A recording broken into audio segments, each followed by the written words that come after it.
Hi, I'm Ebony and today we'll be looking at 3ds Max using Tyflow to 3D printing. Sometimes 3D printing a model can be quite tricky, but using 3ds Max with Tyflow can make modeling super clean and watertight, which makes 3D printing much easier. This will help in the future as well whenever maybe you're working with a client and there's a model that they would like to be printed, but then model's super messy and you're not really sure how to go about it because things just aren't working properly. There's a bunch of different ways to optimize your models for 3D printing, and so that means maybe bringing the poly count down really low so that the 3D printing software, you can process it or handle it with a watertight mesh, eliminating any non-manifold edges, which is a big issue. 3ds Max is actually pretty efficient in comparison to Rhino or Revit because it won't actually allow you to model non-manifold edges. So what I'm going to do is to select a quick Boolean union, just so that any of the parts that might not be connected definitely are. So another method we could use is using Tyflow. This is found under the standard primitives. If we select Tyflow and just draw the little icon in, so then what we will do is open up the editor. I'm just going to drag it to the left, and then I'm going to find through here the birth VBD option and drag that in. I'm going to increase this by a lot, and then I'm going to select object to VDB and place it in the middle. Select everything and then select add selected. If I just hide this layer, the skeleton layer, then you can see the object as a watertight mesh. Then I can go back to the VDB and lower the size, and then you can kind of see it's a much smaller poly count, but it's definitely watertight now. Because essentially what we're doing with this tool is wrapping all of those individual pieces, like the little elements from the mesh, into one single cohesive object that's going to make 3D printing run much more smoothly. So I just keep reducing this all the way down to when it looks like it's back in its original form.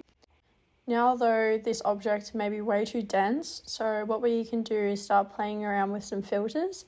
We can add in a VBD filter, so that will smooth out all the little rough edges here. The VDB filter for mean or medium works really well for smoothing out all of the edges.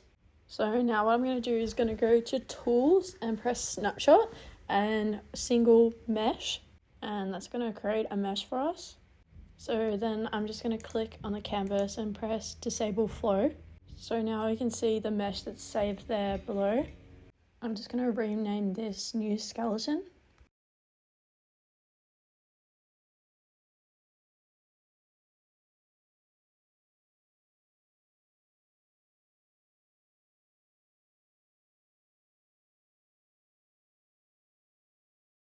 So what I'm going to do next in the modifier list is get a Pro Optimizer and then press calculate. We're going to use this tool to bring the vertex percentage way down. What I'm going to do now is bring down the vertex percentage to about maybe 50%. So once this is looking nice, we're going to right click and press convert to editable poly.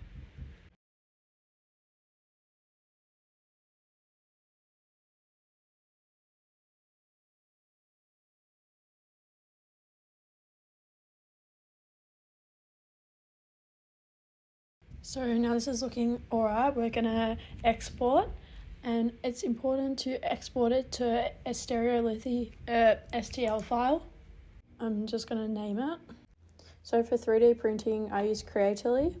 When I open it up, it shows you in yellow what parts of the model look like it's sweet to print, and then if there's any problems, it will show up in red. Another feature I like of Creately is when you go to use the gumball move and to snap it up, you'll notice that it snaps back to the bed, and that's just so that everything aligns when it's time to print. Under this little tab here, you can select what material you're using. So my 3D printer uses PLA 0.4. I have this all set up to how it works for my printer, but I guess it also varies depending on what you're printing. Once you slice it, it will give you a preview of how things are going to look, and it'll also show you all the layers.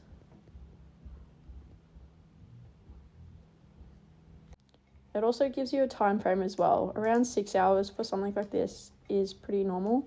So I would say that using Tyflow definitely was very successful in this case.